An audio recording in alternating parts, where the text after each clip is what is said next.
Eseguiti stamani i tamponi nel centro d'accoglienza per migranti di Oderzo, 58 i positivi tra 165 ospiti, 3 tra 14 operatori. In prefettura decisa la quarantena per l'intera struttura. Covid, si allarga il focolaio in Comelico verso l'adozione di misure più restrittive dall'uso della mascherina, sempre fuori casa, la riduzione degli orari serali dei locali. Sull'altopiano di Asiago in pochi giorni i contagi sono passati nell'ambito sportivo a quello scolastico, più di 150 le persone coinvolte, tutti sono asintomatici. Grave incidente domestico a Baldobbiadene, bimbo di 2 anni cade dalle scale di casa e batte la testa, trasportato con l'elicottero al Cafoncello, è in gravi condizioni. Visita lampo a Venezia di Matteo Salvini, il segretario federale della Lega ha incontrato il presidente Luca Zaia, il sindaco Brugnaro e i neoeletti consiglieri regionali. Vincolo paesaggistico della sovrintendenza nell'area attorno al santuario di Monteberico, preoccupazione del sindaco di Vicenza, rischia di bloccare ogni iniziativa. Sta per chiudere e lasciare Venezia anche la storica vetreria Venini in piazza San Marco. Nel 2021 avrebbe festeggiato i 100 anni.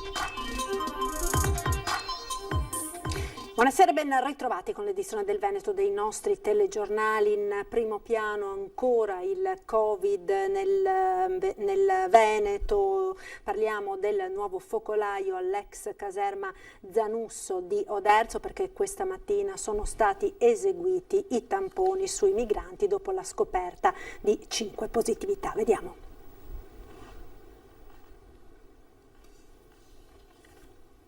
Sono 61 i positivi all'ex caserma Zanusso di Oderzo, di questi 3 sono operatori. Anche in questo focolaio tutti i positivi sono asintomatici. È il risultato dello screening effettuato dalle prime ore della mattinata dall'autorità sanitaria, sommando già i 5 che erano risultati infetti nei giorni precedenti. Un risultato preoccupante anche se la situazione è sotto controllo. Da questa mattina tutti i 171 ospiti dell'ex caserma Zanusso hanno deciso volontariamente di effettuare il tampone. Non erano mancati i momenti di tensione che hanno portato l'equipe sanitaria a desistere, facendo tornare in mente gli scontri accaduti a luglio per lo stesso motivo all'ex caserma Serena di Casier, ma così non è stato. I negativi faranno un percorso di questo genere, fino al 9 stanno tutti in quarantena. Il giorno 8 la ULSS verrà e farà un ulteriore giro di tamponi per verificare se si sono sviluppate ulteriori positività nei giorni precedenti alla giornata di oggi, e a seguito di questo tampone del giorno 8 i negativi verranno liberati e i positivi poi terranno un altro percorso di quarantena. All'interno della caserma è stata predisposta un'area per i positivi. Sì, è stata realizzata nel corso delle ultime settimane una nuova tensostruttura e un nuovo container bagni per isolare all'interno di questo tutti i positivi. Oltre a questo avranno ovviamente tutto quello che serve, riscaldamento, il wifi e dei tavoli esterni per avere una giornata normale. Ricordiamo che sono tutti ragazzi asintomatici. Tutti hanno accettato di buon grado di effettuare il tampone veloce. Ma ringraziamo l'attività dei mediatori e soprattutto l'intelligenza dei ragazzi che, una volta spiegato bene quelle che erano a disposizione sanitaria, oggi ci sono adeguati. E si allarga il focolaio in Comelico, si va verso l'adozione di misure più restrittive dall'uso della mascherina, sempre quando si esce di casa, alla riduzione degli orari serali dei locali. La proposta dell'azienda sanitaria ora al vaglio dei sindaci.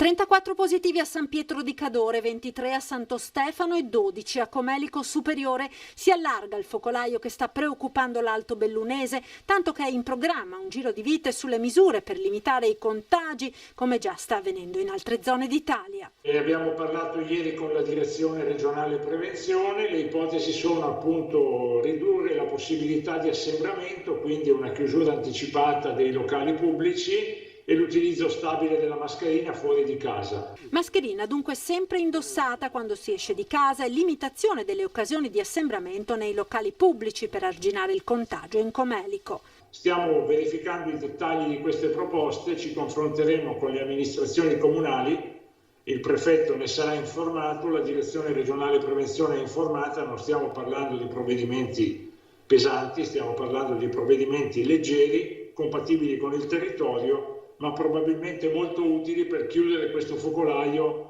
in una quindicina, ventina di giorni. Questo è il nostro obiettivo. Al momento la casistica più significativa coinvolge le fasce d'età comprese tra i 45 e i 50 anni e i 65-70, ma si registrano positività anche tra i bambini e gli over 70. Tranne una persona ricoverata, le altre sono tutte seguite a domicilio. Concordata con la prefettura anche l'intensificazione dei controlli per verificare il rispetto delle norme anti-Covid. Intanto arriva in queste ore la notizia di un focolaio Covid anche a Sappada, 17 positivi correlati a contatti con il Comelico. Ed ora sull'altopiano di Asiago un focolaio che si è ampliato in pochi giorni dall'ambito sportivo a quello scolastico, più di 150 le persone coinvolte, tutte comunque asintomatiche. Ci vorranno un paio di settimane, il tempo della quarantena, per capire se il focolaio di Covid registrato in altopiano di Asiago si potrà considerare spento e risolto. Su tutte le persone coinvolte sono in corso i tamponi, almeno 150 tra atleti della squadra di hockey, studenti loro compagni di classe e altri contatti, fino ai 17 alunni della scuola per l'infanzia di Rozzo. Chiaramente mi dispiace avere dei ragazzi che sono positivi, ma sinceramente chi è che non se l'aspettava? Noi eravamo qua pronti, sapevamo che prima o poi poteva capitare che 1, 2 o 3 avessero venissero contagiati, ma credo che sia un sentimento comune per tutti quanti in questa situazione, pensare che sei al riparo, no, e che il rischio è zero è una pia illusione, una stupidaggine. Solo un ignorante può pensare che è a rischio zero. Gli atleti, anche quelli negativi, sono in quarantena fino al 10 ottobre, poi dovranno fare altri 2 tamponi di verifica prima di poter tornare ad allenarsi. Lo stesso vale per tutte le altre persone coinvolte. Tutti i ragazzi sono asintomatici, cosa vuol dire? Non danno nessun segno, ok? Se non ci fosse stata quella verifica, quel tampone che è stato fatto perché era doveroso farlo, perché era giusto farlo, non ce ne saremmo neanche accorti neanche noi, avremmo continuato la nostra attività. No, e saremmo andati a contagiare qualcuno invece facendo quello che dovevamo fare doverosamente abbiamo fatto, ok? Abbiamo fermato questa catena. Questa è la verità. Il tracciamento dunque funziona, così come i protocolli, e la convivenza col virus sarà necessaria. I contatti dovranno, ed è giusto che ci siano, la scuola deve andare avanti, ma anche lo sport deve andare avanti. Se vogliamo arrivare a chiudere tutto quanto, attenzione, pagheremo un prezzo altissimo per questo. Test rapidi nelle scuole come vera alternativa alla chiusura. Già da domani si potrebbe partire nella Marca. L'ULSS è in attesa di avere le linee guida della Regione, una linea in cui il Veneto dimostra di anticipare Roma. Sentiamo. Se, come pare, la linea guida l'avremo domani, ecco, noi partiremo subito, quindi è il primo segnale di una sospetta positività, andremo a fare isolamento e tampone al minore e naturalmente tamponare subito la classe per evitare di chiudere la classe stessa. Potrebbe essere questione di ore. Già da domani, di fronte ad un sospetto caso di Covid in classe, potrebbero entrare in azione i sanitari dell'ULSS con un test rapido. Test conferma o meno della positività a quarantena oppure no. Un passaggio decisivo che cambierebbe le sorti della scuola in tempo di Covid. La Regione ha deciso di anticipare, come rileva il direttore generale Francesco Benazzi, il Ministero, con linee guida regionali che dovranno essere approvate dal Comitato Tecnico Scientifico regionale. Per me la linea guida della Regione è legge, è norma. Io sono un direttore generale del Veneto, quindi io ascolto quello che mi dice il Veneto, per cui mi muovo in tal senso. Ne avevo già parlato alla professoressa Sardella, la quale a sua volta aveva già sentito i suoi direttori per fare in modo di avere l'autorizzazione, essendo minori, da parte dei genitori, di poter effettuare i tamponi in classe. Intanto sul fronte contagi, dopo i 3 casi alla De Amicis, ora l'ULSS sta gestendo un nuovo caso di positività in una scuola del Monte Bellunese. Sul ruolo del pediatra e sulla sua discrezionalità nel prescrivere o meno i tamponi è già previsto un incontro. Martedì incontreremo i colleghi pediatri e ce ne parleremo insieme per vedere appunto di fare questo filtro, che deve essere un filtro importante per evitare code o sovrapposizioni di persone che arrivano ai Covid point. Ad Oderzo e Conegliano intanto l'ULSS da sabato attiverà i nuovi drive-in punto di accesso per eseguire tamponi. Saranno aperti dalle 7 alle 19. E seconda giornata di monitoraggio anti-Covid, quella di oggi alla scuola di formazione professionale Irigem, questa volta nella sede di Rosà, ed anche oggi tutti i tamponi sono risultati negativi. 2 giorni di tamponi, centinaia di studenti e docenti sottoposti ai controlli da parte del personale dell'ULSS 7 Pedemontana. Il risultato? Neppure un positivo al Covid-19. La campagna di tamponi che l'ente di formazione professionale Irigem ha portato a termine nelle sedi di Bassano e Rosà dà un segnale forte al mondo della scuola. Irigem ha deciso infatti di investire denaro ed energie in questa campagna, in primo luogo per parlare agli studenti e alle loro famiglie. Un modo semplice e diretto per far capire che il rispetto delle regole può fare la differenza in questo momento di grande difficoltà per la scuola italiana. In un'epoca di grandi cambiamenti, l'iniziativa di Irigem diventa un faro per illuminare la rotta da seguire e gli stessi ragazzi ne sono consapevoli. Ci sono misure di sicurezza che comunque rispettiamo, sappiamo che non è per darci noia a noi, ma per la sicurezza di tutti quanti. Comunque ci sono tutte le precauzioni, le barriere quando siamo in laboratorio, i banchi distanziati e quindi insomma siamo più tranquilli. Mascherine, igienizzazione, cura delle dinamiche scolastiche garantiscono la sicurezza dei giovani e delle loro famiglie. Un passo avanti verso la vittoria sul nemico invisibile. In classe siamo tutti distanziati con i banchi e abbiamo sulla mascherina. Quando si esce sempre la mascherina e soprattutto quando si esce da scuola cerchiamo di essere sempre distanziati. Indossiamo le mascherine tranquillamente, a volte tanto avendo il metro di distanza possiamo comunque togliercele. Però cerchiamo di resistere. Il sistema scolastico accomuna però i destini di studenti e docenti, favorendo il concetto di corresponsabilità. Io ritengo opportuno che venga fatto questo test rapido a tutti i ragazzi, in quanto si vive in una comunità.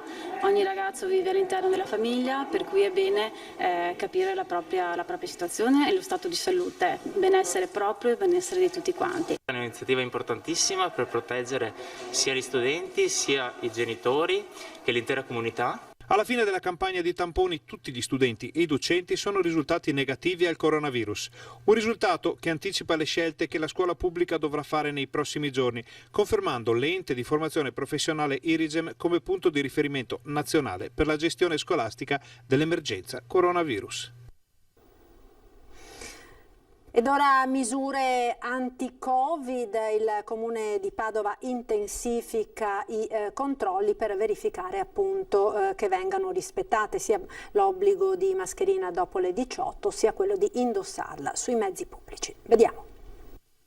Oggi abbiamo fatto dei servizi dedicati in borghese, li abbiamo fatti in divisa, però uno non deve mettere la mascherina perché vede la divisa, c'è l'obbligo di mettere la mascherina indipendentemente che ci sia un agente in borghese oppure in divisa. Vigili in borghese in divisa a bordo di bus, tram, controlli in piazza dopo le 18. Pugno di ferro del Comune di Padova contro chi non utilizza la mascherina. Vista l'impennata di contagi, l'assessore alla sicurezza Diego Bonavina ha deciso di intensificare i controlli per limitare le situazioni a rischio e sanzionare chi non usa la mascherina, che rischia così da 280 fino a 400 euro di multa. Un monito a tutti, quello di avere tutte le precauzioni possibili, quello di mantenere la mascherina nei luoghi chiusi, quello nei mezzi di trasporto. Stamattina abbiamo ripreso un controllo a tappeto su tutti i mezzi di trasporto. Trasporti e movida dunque sorvegliati speciali, in gioco c'è la salute pubblica, per cui soprattutto sui mezzi di trasporto saliranno agenti in borghese per sanare gli irresponsabili.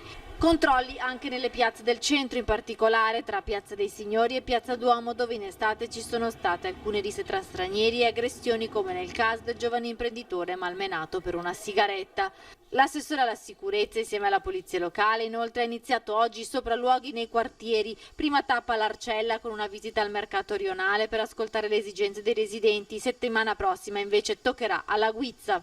Abbiamo ricevuto anche delle segnalazioni importanti, qualche casa sovraffollata,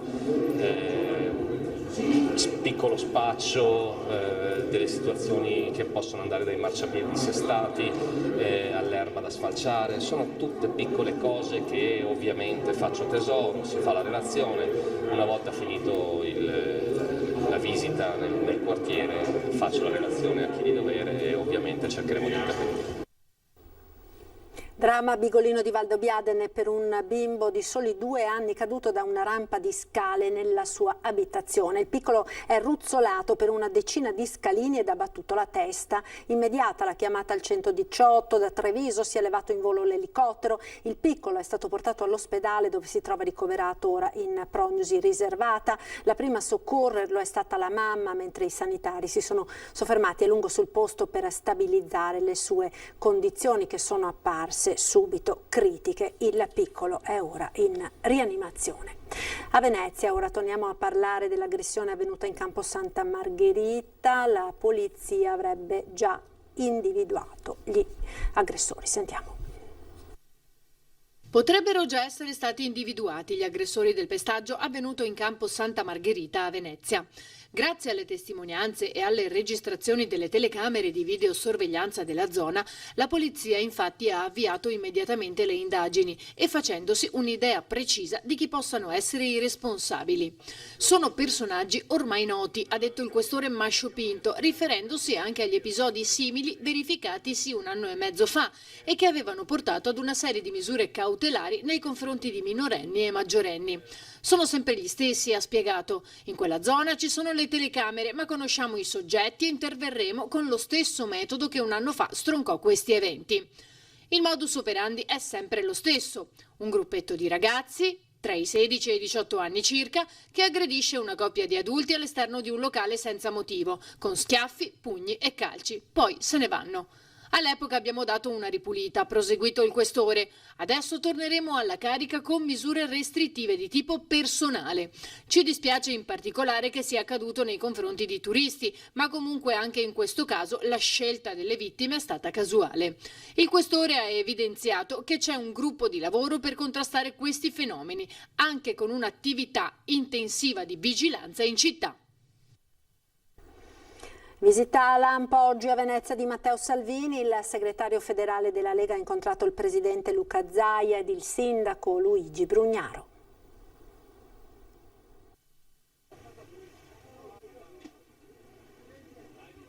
È stata una mattinata densa di impegni, quella trascorsa a Venezia da Matteo Salvini. Una mattinata iniziata a Palazzo Balbi con un primo incontro riservato con il rieletto presidente della regione Luca Zaia, proseguita con un altro incontro a porte chiuse con il rieletto sindaco di Venezia Luigi Brugnaro e conclusa in un albergo a 2 passi da Piazza San Marco assieme a diversi neoeletti della Lega all'ultima tornata elettorale. Qua c'è tanto da fare, c'è da finire la pedemontana, c'è da rilanciare il turismo.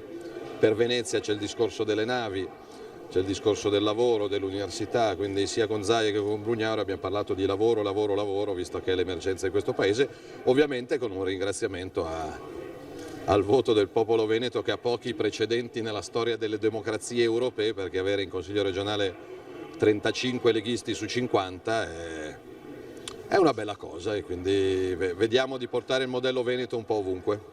Salvini smentisce qualunque dualismo con Zaia e, scherzando, definisce il suo rapporto col presidente del Veneto quasi come quello di una coppia di fatto. Sento più lui che mia mamma, dice. All'orizzonte ci sono altri 5 anni di governo della regione. Le Olimpiadi del 2026 saranno il fantastico coronamento di questo percorso, poi fra 5 anni dovremo A, fare meglio del 76% di questa volta, e quindi bisogna essere sempre sul pezzo, B, sicuramente sia Luca Zaia che Luigi Brugnaro saranno 2 risorse preziosissime a livello nazionale. Al Comune di Venezia la Lega avrà il vice sindaco e 2 assessori, forse 3. In una settimana che per Salvini si concluderà a Catania con la prima udienza del processo Gregoretti, l'ultimo pensiero del segretario leghista prima di lasciare Venezia va alla conformazione del nuovo Consiglio regionale Veneto. È una soddisfazione enorme essere in 35 su 50, però il fatto che non ci sia un grillino, non ci sia un renziano, che il PD sia ridotto ai minimi termini, ogni governo che non ha una opposizione ha un problema, quindi vedremo di stare ancora più attenti. Intanto il presidente della regione Zaia è al lavoro per la formazione della nuova giunta. La squadra è pronta, ovviamente la nominerò dopo il primo consiglio regionale, che quindi è il consiglio dell'insediamento, proprio per evitare che ci siano poi complicazioni di legge. Un risultato elettorale senza precedenti, ma anche un successo del quale sente appieno la responsabilità di fronte ai veneti. Zaia lo dice commentando il largo mandato ricevuto dagli elettori alle ultime regionali.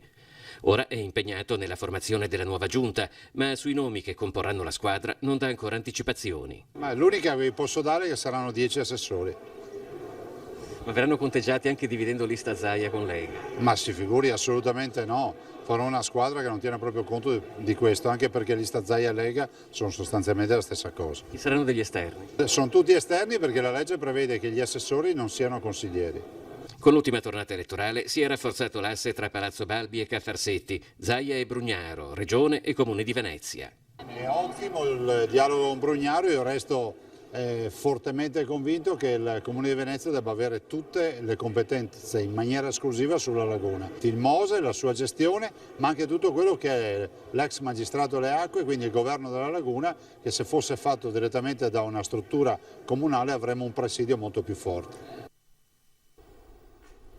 Ed ora il nostro sondaggio, vediamolo insieme con l'aiuto della nostra grafica. Canzone del Piave meglio di Bella Ciao, il riferimento naturalmente è alla proposta del PD di inserire Bella Ciao dopo l'inno nazionale, alla quale è subentrata una controproposta del senatore trevigiano Vallardi di inserire invece la Canzone del Piave. Se per voi la risposta è sì, fate uno squillo gratuito al numero che vedete in sovraimpressione sulla barra di colore verde. Se invece per voi la risposta è no, uno squillo sempre gratuito sulla barra al numero che vedete sulla barra di colore rosso. L'esito del nostro sondaggio questa sera nel corso di Ring.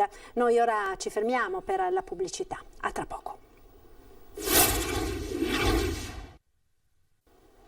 Eccoci nuovamente in diretta con l'edizione del Veneto dei nostri TG. Sulla città di Vicenza la sovrintendenza intende porre un nuovo vincolo paesaggistico, vincolo che secondo il sindaco appesantirebbe troppo l'iter burocratico ed edilizio delle autorizzazioni. Sentiamo. Il vincolo, devo dire francamente che ci ha sorpreso, sono preoccupato perché è un vincolo molto esteso. Un perimetro esteso oltre 10 km quadrati attorno al santuario di Monteberico. E questa l'area indicata dalla Soprintendenza Archeologica Belle Arti e Paesaggio di Verona su indicazione del Ministero per i Beni e le Attività Culturali, su cui si intende porre un vincolo paesaggistico con importanti prescrizioni a livello urbanistico ed edilizio. Perché se siamo d'accordo che vanno assolutamente valutate e condivise la tutela degli ambiti che sono magari delicati, come può essere la Villa della Rotonda, andare a porre un vincolo che occupa di fatto 1/6 del territorio comunale, bloccandolo e quindi passando tutto per la soprintendenza, vuol dire di fatto bloccare tantissime opere. Ma non parlo di cementificazione, parlo semplicemente di un restauro, di un'apertura di una finestra, cose anche all'ordinario. E quindi credo che sia necessario rivederlo questo vincolo. Immediata la richiesta di dialogo con l'ente. A breve verrà presentata un'istruttoria contenente le osservazioni sul provvedimento. Anche se non vincolante, il parere della Regione Veneto è negativo. Se passasse così com'è, la norma potrebbe condizionare pesantemente il progetto esecutivo della TAV nel tratto Vicenza-Padova, che si sarebbe dovuto discutere in questi giorni. Adesso avremo una videoconferenza nei prossimi giorni con RFI, che è stata rinviata sempre per Covid, purtroppo da settembre, e anche questo potrebbe rientrare sotto il vincolo e quindi assolutamente dobbiamo velocizzare tutte le attività e non creare ulteriori vincoli di burocrazia. È una questione di merito proprio degli interventi che si vanno a fare, soprattutto nelle opere che riguardano quella zona, perché ricordo che ci sono tutta una serie di opere di compensazione nel progetto preliminare, con strade nuove, il ponte eccetera, che ricadrebbero sotto questo vincolo. A Venezia ora, perché sta per chiudere e lasciare il capoluogo lagunare anche la storica vetreria Venini in piazza San Marco.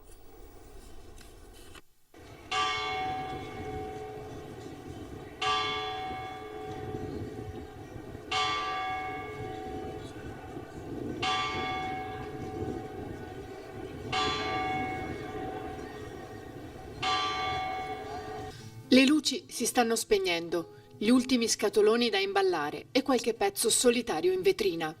Resta questo della storica vetreria Venini in piazza San Marco che la famiglia Damiani ha acquisito nel 2016. Eppure questa chiusura non è la prima, né probabilmente sarà l'ultima. Un colpo ancora una volta al cuore della città e di molti veneziani che ritengono Venini, come altri negozi storici che hanno dovuto abbassare le saracinesche, una fine simbolo che nasconde un problema di fondo di cui nessuno sembra preoccuparsi.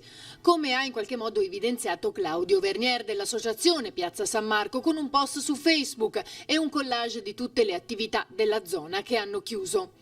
Venini fa sapere attraverso un comunicato ufficiale che ha scelto di concentrare le attività direttamente nell'antico fabbricato di Murano in fondamenta vetrai, dove ha sede dal 1921 la fornace da cui escono le preziose collezioni. Ma non tutto è perduto per quanto riguarda Venezia città. L'azienda infatti sta valutando la possibilità di una nuova apertura che possa portare avanti la tradizionale presenza del marchio in laguna. Ed era questo l'ultimo servizio, grazie per essere stati con noi, ci salutiamo dando uno sguardo alle previsioni del tempo per le prossime ore. Arrivederci, il meteo.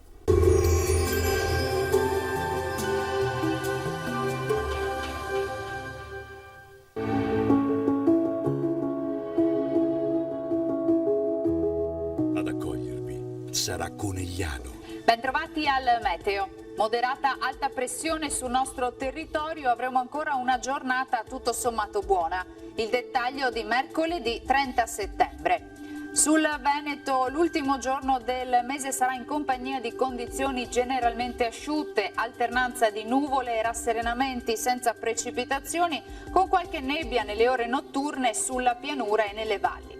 Temperature in lieve ripresa, minime comprese tra i 9 e i 13 gradi, massime invece tra i 19 e i 23 gradi all'incirca. Stessa situazione poi anche sul Friuli Venezia Giulia, con più sole, sarà dunque una giornata stabile e asciutta senza piogge.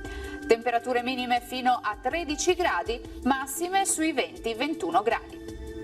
Infine uno sguardo alla situazione del Trentino Alto Adige, il tempo anche qui si mantiene buono, ampiamente soleggiato per tutta la giornata. Temperature minime sui 9-11 gradi, massime invece fino a 22 all'incirca.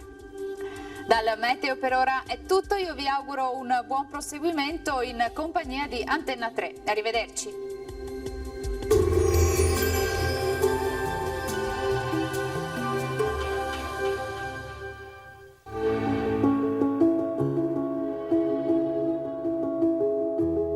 Ad accogliervi sarà Conegliano.